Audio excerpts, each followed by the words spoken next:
ان اللہ ملائکتہ یصلون علی النبی یا ایھا الذین آمنوا صلوا علیہ وسلموا تسلیما اللهم صل على سيدنا مولانا محمد وعلى آله وصحبه أفضل صلواتك بعدد معلوماتك بارك وسلم اللهم صل وسلم على النبي الأمي وعليه اللهم صل على سيدنا مولانا محمد كلما ذكره الذاكرون وصل على محمد كلما غفل عن ذكره الغافلون.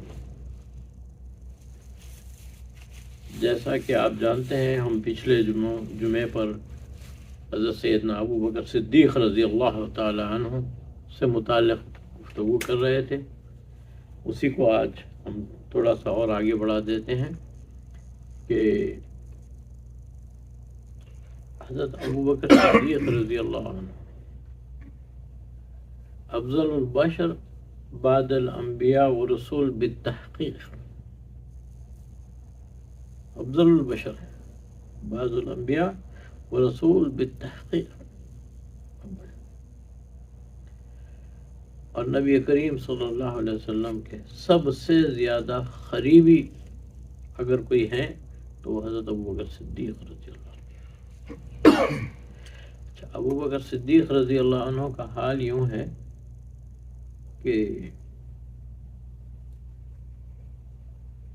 کبھی بھی نبی کریم صلی اللہ علیہ وسلم کے سامنے کوئی بھی بات ہوتی تو آپ کی بات کو رکھ کر یا روک کر اپنی بات نہیں کرتے تھے. کوئی بھی بات ہونے کیونکہ وہ جانتے تھے کہ یہ زبان رسول کی زبان ہے اور یہ رسول اپنی مرضی سے کچھ نہیں کہتے ہیں، یہ اللہ کی. وما ينطق عن الهوى ان هو الا وحی یوحی، یہ اپنی مرضی سے کچھ کہتے ہی نہیں، جو بھی کہتے ہیں اللہ کی مرضی سے کہتے ہیں. سورہ نجم کی آیت ہے وما ينطق عن الهوى ان هو الا وحی یوحی، اپنی مرضی سے کچھ نہیں کہتے. پہرے لگے ہیں ملائک کے، اپنی مرضی سے کچھ نہیں کہہ سکتے، یہ جانتے تھے. ہجرت کا سفر شروع ہو رہا ہے تو آپ آتے ہیں نبی کریم صلی اللہ علیہ وسلم حضرت ابو بکر صدیق رضی اللہ عنہ کے گھر اور جا کر صرف ایک دستک دیتے ہیں اور آپ فوری جی حاضر. یاد رکھیں آپ کہ فنائیت کے 3 درجے ہیں. ایک ہے فنا فی الشیخ، پھر ہے فنا فی الرسول، اور پھر فنا فی اللہ ہے. یہ 3 درجات ہیں. یہ تینوں درجات کیا ہیں؟ فنا فی الرسول کیا ہے؟ فنا فی الشیخ کیا ہے؟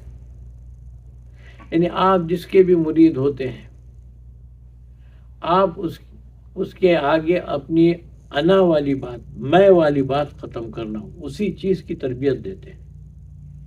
شیخ وہی تربیت دیتا ہے، کچھ نہیں کہتا، بس میری بات سننا، تم میری بات پہ چلنا، جو بات ہے جی خاموشی سے ماننا، اس میں بحث مباحث نہیں، اس میں یہ ہے، اس میں وہ ہے، نہیں. یہ فنائیت نہیں ہے. فنا فی شیخ میں یہی ہے. فنا فی شیخ میں یہی ہے. تو شیخ کرتا کیا ہے؟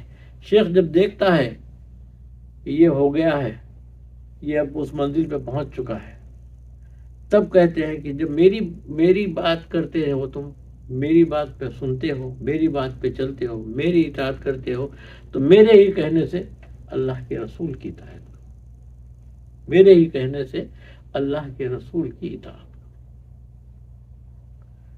تو ہاتھ پکڑ کر یوں سمجھو کہ شیخ وہاں تک لے جاتا، اور جس کے رسول اللہ مل جاتے ہیں اسے اللہ مل جاتا ہے. جسے رسول مل جاتے ہیں اسے اللہ مل جاتا ہے. اور یہ تینوں درجات آپ کو حاصل ہیں، تینوں معاملے آپ کو حاصل ہیں. حضرت ابو بکر صدیق رضی اللہ عنہ کے جب در پہ نبی کریم صلی اللہ علیہ وسلم آ کے کہتے ہیں کہ صدیق چلیے چلنا، اس وقت دیکھو کیا حال ہے.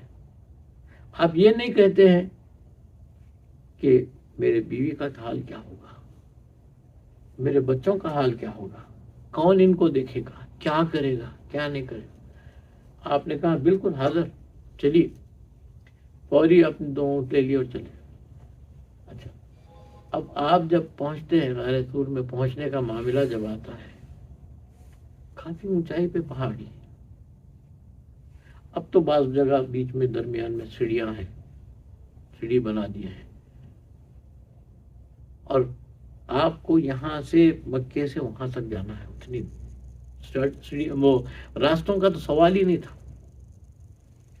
ایسے ہی جانا۔ 1400 سال پہلے کی بات ہو رہی ہے۔ اچھا، صدیق اکبر رضی اللہ عنہ کا حال کیا ہے؟ چلتے ہیں تو کبھی آپ آگے آ جاتے ہیں حضور کے، کبھی اس بازو، کبھی اس بازو، کبھی پیچھے، تو حضور کا ارشاد ہوتا، صدیق یہ کیا کر رہے ہو، ابو بکر یہ کیا کر رہے ہو؟ کبھی ادھر آ جاتے ہو، کبھی ادھر۔ یا رسول اللہ، مجھے اس بات کا خدشہ ہوتا ہے کہ کہیں ادھر سے کوئی دشمن آپ کو نقصان نہ پہنچا دے، اس لیے میں ادھر آ جاتا ہوں۔ جب یہ خیال ہوتا نہیں نہیں اس طرف سے ہو سکتا ہے تو ادھر میں آ جاتا ہوں۔ تو کیا مجال ہے کہ میرے ہوتے ہوئے آپ کو کوئی نقصان پہنچائے؟ میں اللہ کو کیا جواب دوں گا کہ میں اللہ کے رسول کی حفاظت نہیں کر سکا۔ اچھا، جب پہاڑی کے قریب پہنچتے ہیں تو آپ کیا کہتے ہیں؟ یا رسول اللہ، آپ میرے کاندھوں پہ سوار ہو جائیے، میں آپ کو لے کے چلتا ہوں۔ اس پہاڑی پہ انسان کا خود چلنا مشکل ہے، اپنے کاندھوں پر بٹھا کر نبی کریم صلی اللہ علیہ وسلم کو اوپر لے جانا۔ اچھا، پھر اوپر لے جانے کے بعد یا رسول اللہ آپ یہاں ٹھہر جائیے، آپ ٹھہر جائیے، میں دیکھتے صاف کر کے آتا ہوں۔ اب اندر غار میں جاتے ہیں، صاف کرتے ہیں صفائی۔ پھر اس زمانے کے لحاظ سے 2 ہوتے تھے، ایک تہہ بند ہوتا تھا، ایک اوپر اوڑھنے کا کپڑا ہوتا، پھاڑ پھاڑ کے سوراخوں میں رکھتے ہیں، پھاڑ کے سوراخوں میں رکھتے ہیں، کہیں کوئی جانور آ کے نقصان نہ پہنچائے۔ جب سب تیار ہو جاتا ہے تو نبی کریم صلی اللہ علیہ وسلم اب آپ تشریف لائیے، لیکن پھر بھی ایک سوراخ بچا ہوا تو اس پہ آپ اپنی ایڑی رکھ دیں۔ نبی کریم صلی اللہ علیہ وسلم کو آرام کرنا ہے تو بولے تکیہ نہیں ہے، تو حضور صلی اللہ علیہ وسلم جو ہے نا، نبی کریم صلی اللہ علیہ وسلم حضرت ابوبکر صدیق رضی اللہ عنہ کے گود پہ سر رکھ کے لیٹ جاتے ہیں۔ اور پھر مشہور واقعہ ہے کہ سانپ نے آپ کو کاٹ لیا، ان کی استقامت کو سلامت ہے، سلام ہے، ہزاروں سلام ہے۔ دیکھو، ایک ہم کو چمٹی بھی کاٹتی ہے تو ہم پریشان ہو جاتے ہیں، فوری ہٹا دیں، بے چین ہو جاتے ہیں، کیسے حال ہوتا ہمارا۔ ایک چمٹی کاٹتی ہے تو ذرا پیر میں ذرا سا کوئی کانٹا بھی چپ جائے تو ہم پلٹ ہو جاتے ہیں۔ اور آپ کا حال یہ ہے کہ سانپ ڈس گیا ہے، زہر جسم میں پھیل رہا ہے، شدت کی تکلیف ہو رہی ہے، مگر مجال ہے کہ پیر ہٹائیں وہاں سے، پیر نہیں ہٹاتے، پیر نہیں ہٹاتے، اور آنکھ سے آنسو گر گئے۔ وہ جو نکلے آنسو تو گرے نبی کریم صلی اللہ علیہ وسلم۔ حضور نے جو دیکھا تو کہا کہ ابو بکر یہ کیا ہو رہا ہے، یہ کیا ہو رہا ہے، کیوں رو رہے ہو، کیا سکتی؟ تو نے سرکار کسی جانور نے کاٹ دیا۔ آپ نے اپنا لوہا بدہن، آپ نے اپنا لوہا، اور وہ زہر کا اثر کم ہو گیا۔ کتابوں میں یوں بھی لکھا ہے کہ یہ سانپ ایک عرصہ دراز سے منتظر تھا کہ یہاں آئیں گے، یہاں نبی آخر الزمان آئیں گے اور میں ان کی زیارت کروں گا، اور یہ اس راستے میں ہمارے رکاوٹ بنے ہوئے ہیں، اس لیے اس نے ڈسا، ورنہ وہ ڈسنا بھی نہیں چاہتا۔ کتابوں میں لکھا ہے۔ صدیق اکبر رضی اللہ عنہ یہ سارے بات۔ پھر نبی کریم صلی اللہ علیہ وسلم کا ارشاد ہوتا ہے کہ آسمانوں میں میرے 2 وزیر ہیں، جبرائیل و میکائیل، یہ دونوں میرے وزیر ہیں آسمان، اور اس زمین پر میرے یہ 2 وزیر ہیں، ایک ابوبکر صدیق ہیں اور دوسرے عمر رضی اللہ۔ یہ میرے وزیر ہے۔ پھر وہ وقت بھی آیا جب حضور صلی اللہ علیہ وسلم نے ارشاد فرمایا کہ جنگ کی تیاری کرنی ہے، سامان جمع کرو، جو دے سکتا ہے تو دے۔ تو لوگ لاتے گئے اور مسجد نبوی کے صحن میں رکھتے گئے۔ ایسے میں حضرت عمر رضی اللہ عنہ نے کہا کہ آج میں ان سے زیادہ سبقت لے جاؤں گا، آج ابو بکر صدیق رضی اللہ عنہ سے زیادہ میں سبقت لے جاؤں گا۔ تو آپ نے کیا کیا؟ گھر سے اپنے ہر چیز کو آدھا آدھا کیا، آدھا گھر والوں کے لیے چھوڑا اور آدھا اٹھا کے لا کر مسجد نبوی میں حضور کے سامنے پیش کر دی۔ تو حضور دیکھیں مسکرائے، بولے عمر کیا ہے؟ بولے سرکار میں آدھا لا دیا ہوں، آدھا اپنے اہل و عیال کے لیے رکھا ہوں۔ پھر اس کے بعد دیکھتے کیا ہے کہ حضرت ابوبکر صدیق رضی اللہ عنہ ٹاٹ کا کپڑا لپٹے ہوئے ہیں اور سر پہ جو ہے ٹاٹ کا بنایا ہوا ہے چمڑے کے طور پہ، امامے کے طور پر، اور چلے آ رہے ہیں۔ اور حال یہ ہے کہ کانٹی لگا ہوئے، ببول کے جھاڑ کی کانٹی جو ہوتی ہے نا، وہ کانٹی لگائے ہوئے ہیں، اس سے لگا کے آ رہے ہیں۔ حضور دیکھ کے مسکرا رہے ہیں۔ بولے کہا ابو بکر ہاں کیا حال ہے، کیا لے آئے ہو؟ سرکار جو کچھ بھی تھا گھر میں لے آئے ہو۔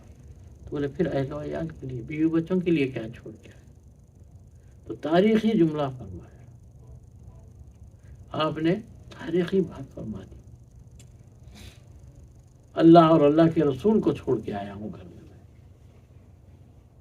کتابوں میں لکھا ہے کہ آپ کے پاس ایک سوئی اور دھاگا تھا، وہ دیوار پہ کہیں لگا دیے تھے آپ، تو وہ بھی ڈھونڈ کے لے آئے، وہ بھی لا کے دے دیے کہ بولے کیا ضرورت پڑتی، پتہ نہیں جنگ میں کہیں کسی کو کچھ ضرورت پڑ جائے، وہ بھی دے دیا، کوئی چیز اپنی گھر میں نہیں رکھی۔ تو فنا فی شیخ فنا فی الرسول بھی، فنا فی الرسول بھی، ہر حال میں آپ، اور اللہ تبارک و تعالیٰ نے آپ کو بڑی فراست دی، بڑی فراست۔ نبی کریم صلی اللہ علیہ وسلم کی واپسی کا وقت ہو رہا ہے، اور مسجد نبوی میں آپ شور مچا ہوا ہے۔ کیوں کہ حضور 2-3 دن ہو گئے باہر تشریف نہیں لائے، بیماری کی وجہ سے۔ اب لوگوں کو تشویش ہونے لگی اور شور مچانے لگے آپس میں۔ تو حضور نے کہا کہ اس کی بات کی یہ باہر آوازیں ہو رہی ہیں۔ حضور آپ کے تعلق سے لوگ پریشان ہیں، بولے اچھا مجھے لے چلو۔ آپ ممبر پر آئے، آپ ممبر پر تشریف لے آئے، نبی کریم صلی اللہ علیہ وسلم اب ممبر پر آ کر جو ہے آپ فرماتے ہیں، کیا فرماتے ہیں کہ اللہ تبارک و تعالیٰ نے ایک بندے کو اختیار دیا ہے، ایک بندے کو اختیار دیا ہے۔ کیا اختیار دیا ہے؟ کہ وہ چاہے تو اس دنیا میں رہے جب تک وہ چاہے، یا پھر واپس آ جائے ہمارے پاس۔ تو اس بندے نے واپسی کو پسند فرمایا، بس یہ کہنا تھا، آپ اٹھ گئے حضرت ابوبکر صدیق رضی اللہ، آپ سمجھ گئے اس بات کو، یہ کیا کہہ رہے ہیں نبی کریم صلی اللہ علیہ وسلم، اور کھڑے رہ کر حضور کی بات کاٹ کر ایک ہی بات کیے جا رہے ہیں، فدا کا ابی امی یا رسول اللہ، فدا کا بھی، ہماری جانیں، ہماری ماں، ہماری باپ سب قربان ہے یا رسول اللہ، قربان ہے آپ پر۔ اب صحابہ کو ناگوار گزرا، صحابہ نے کہا یا رسول اللہ یہ بیچ میں کیوں بولتے ہیں ایسا؟ تو نبی کریم صلی اللہ علیہ وسلم نے صحابہ سے کہا بیٹھو، خاموشی بیٹھو، یا وہ کرے خاموشی بیٹھو۔ یہ فراست تھی کہ آپ سمجھ گئے تھے کہ یہ کیا معاملہ ہے، کیا کہہ رہے ہیں نبی کریم صلی اللہ علیہ وسلم۔ وہ کسی اور کی بات نہیں کر رہے ہیں، اللہ کے بندے سے مراد یہاں پر خود آپ کی ہے، آپ سمجھ۔ ہر معاملے میں آپ ہی کا معاملہ ایسا ہے جو سب سے آگے ہے، سب سے آگے۔ جنگ سے ایک واپسی کا معاملہ ہو رہا ہے، نبی کریم صلی اللہ علیہ وسلم، دو قبیلوں میں لڑائی ہو رہی ہے، اس لڑائی کو تسویہ کرانے کے لیے آپ گئے، تشریف لے گئے۔ صحابہ بیٹھے ہیں، نماز کا وقت ہو گیا عصر کی، اور عصر کی نماز کا وقت ختم ہوا چاہتا ہے، انتظار کر لیے، کافی انتظار کر لیے، اب وقت ختم ہوا ہے، تو بولے آپ شاید وہیں پڑھ لیں گے حضور نماز، ہم لوگ یہاں پڑھتے ہیں۔ حضرت ابوبکر صدیق رضی اللہ عنہ امام بن گئے، آپ کو امامت کے لیے کیا، آپ کھڑے ہو گئے، اب آپ نماز پڑھا رہے ہیں، ایسے میں حضور کی آمد ہو۔ جب حضور تشریف لائے تو سارے صحابہ پیچھے سے تالی بجائے، پیچھے سے تالی بجائے کہ حضور آ گئے ہیں، حضور آ گئے۔ تو آپ اس چیز کو سمجھ گئے اور سمجھ کے پیچھے ہٹ گئے۔ تب نبی کریم صلی اللہ علیہ وسلم کا ارشاد ہوتا ہے، ابو بکر پڑھاؤ تم نماز، پڑھاؤ نماز، پڑھاؤ نماز۔ اب حضرت ابوبکر صدیق رضی اللہ عنہ واپس ہے، نہیں، پھر نماز نبی کریم صلی اللہ علیہ وسلم نے پڑھایا۔ نماز کے بعد حضور نے اپنے فرمایا کہ دیکھو، اگر کوئی امام سے بات کرنی ہے، کوئی غلطی ہو رہی ہے یا کچھ ہو رہا ہے، تب تالی نہیں بجانا، تالی عورت بجائے گی، اور آپ لوگ سبحان اللہ کہا کریں۔ آپ نے اس بات کا درس دیا، سمجھایا کہ دیکھو اس طرح کرنا۔ پھر حضرت ابوبکر صدیق رضی اللہ عنہ کی طرف پلٹ کر کہا کہ ابوبکر، جب میں نے تم کو کہا تھا نماز پڑھانے کے لیے تو تم پڑھانا تھا، ہٹ گئے کیوں، واپس کیوں آ گئے، میری بات کیوں نہیں مانی؟ اب دیکھیے کیسا جواب ہے، تاریخی جواب ہے۔ آپ کے والد کا نام ہے ابو قحافہ۔ ابو قحافہ کے بیٹے کی کیا مجال ہے کہ جو نبی کریم صلی اللہ علیہ وسلم کو اپنی پشت دکھائے، پیٹھ دکھائے، یعنی میں امامت کروں گا تو آپ پیچھے رہیں، یہ مطلب آپ پیچھے، آپ کی میں امامت کروں گا۔ تو فنا فی الشیخ، فنا فی الرسول، فنا فی اللہ۔ اور جب غار کا معاملہ آتا ہے تو سبھی کو پتا ہے کہ سورہ توبہ میں خود فرمایا اللہ تبارک ثانی اثنین ہما فی الغار۔ یہ وہ صحابی رسول ہیں جن کی صحابیت کو اللہ تبارک و تعالیٰ نے بھی کہا کہ یہ صحابی رسول ہیں، یہ صحابی رسول ہے، یہ واحد صحابی ہے۔ آپ کو صحابی کا لفظ کہا گیا اللہ تبارک و تعالیٰ کی طرف سے۔ پھر فرمایا نبی کریم صلی اللہ علیہ وسلم نے کہ دیکھو، میں نے ہر ایک کا اس دنیا میں بدلہ چکا دیا، ان کسی کے بھی احسان کا بدلہ میں نے نہیں لیا، لیکن ابو بکر صدیق جو ہیں ان کا بدلہ اللہ تبارک و تعالیٰ کل محشر میں دے گا، کل محشر میں ان کا بدلہ دے گا۔ تو کتابوں میں یوں بھی لکھا ہے کہ آپ کو بدلہ کس طرح دیا جائے گا، جنت تو مل ہی رہی، تو بدلہ اور کیا ہوگا؟ تو کتابوں میں لکھا ہے کہ بدلہ یہ ہوگا کہ سب کو اجتماعی طور پر اللہ تبارک و تعالیٰ اپنا دیدار کرائے گا۔ تو لوگوں نے پوچھا تھا کہ یا رسول اللہ کس طرح ہم اللہ کا دیدار کریں گے؟ تو بولے دنیا میں جس طرح تم چاند کو دیکھتے ہو اس طرح دیدار کرو۔